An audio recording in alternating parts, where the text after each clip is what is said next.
Dans cette leçon, nous allons voir comment initialiser les paramètres de Git.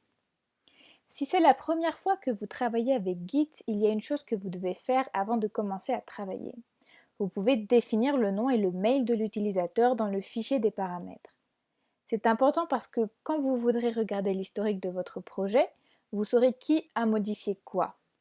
Mais avant que nous faisions cela, je vais vous montrer quelques commandes. La commande ls liste tous les fichiers d'un dossier. Voyons voir cela. Donc, nous sommes dans le Finder, on peut voir tous les fichiers du Finder. Et dans le terminal, nous pouvons voir que nous sommes dans le dossier principal avec le tilde. Écrivons ls et on voit bien que les fichiers indiqués sur le terminal sont les mêmes que dans le Finder à gauche.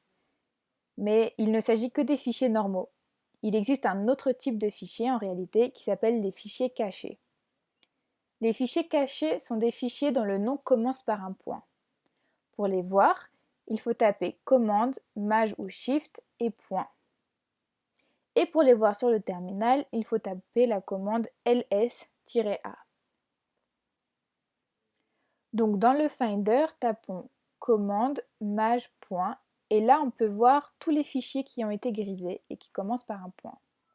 Autrement, dans le terminal, entrons ls-a, et là aussi tous les fichiers cachés s'affichent avec un point devant.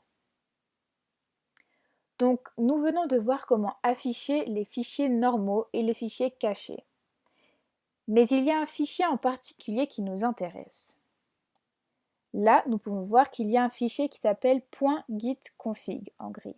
Ouvrons-le. On peut voir qu'il n'y a rien dedans. Il y a juste écrit « c'est le fichier de configuration pour l'utilisateur de Git ». Maintenant, nous voulons paramétrer le nom et l'adresse mail que nous utiliserons avec Git. Pour faire cela, nous allons utiliser la commande gitconfig. Cette commande permet de voir et de rentrer les paramètres et options de Git. Pour les voir, il faut entrer gitconfig, puis le paramètre que l'on veut observer. Et pour les paramétrer, il faut taper gitconfig-global, le nom du paramètre et la valeur que l'on veut lui donner. Voyons voir un exemple. Dans le terminal, d'abord, nous allons rentrer gitconfig user.name pour paramétrer le nom de l'utilisateur. On voit que ce champ est vide, donc on entre gitconfig-global user.name, puis le nom de l'utilisateur. Et maintenant, on entre encore une fois gitconfig user.name, et on voit que ça nous donne bien la valeur que nous avions rentrée pour l'utilisateur. Donc maintenant, si on ouvre le fichier .gitconfig, on voit que le nom de l'utilisateur a bien été paramétré comme nous le souhaitions. Donc maintenant, faisons la même chose pour l'email. gitconfig-global user.email, puis la valeur de l'email.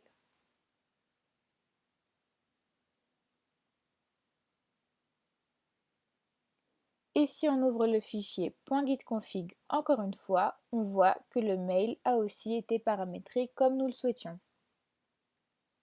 On a donc rentré le nom et le mail de l'utilisateur.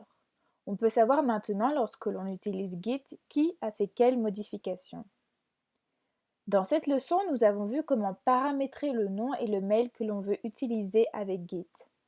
C'est tout pour aujourd'hui, on se retrouve dans la prochaine vidéo.